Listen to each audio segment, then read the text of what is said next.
Siapkan bahan sebagai berikut. Masukkan daun salam,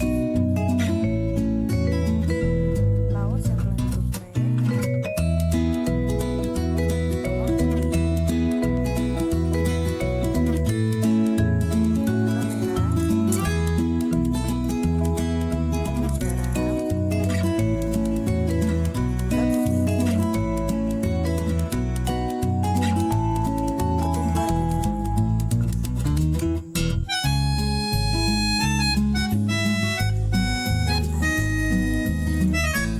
ketumbar dan air.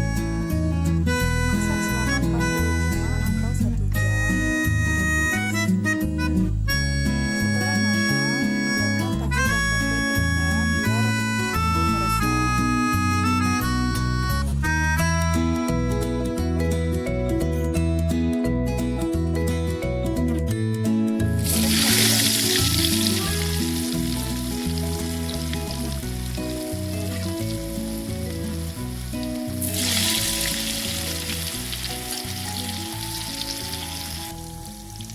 Karena rasa manis di tempe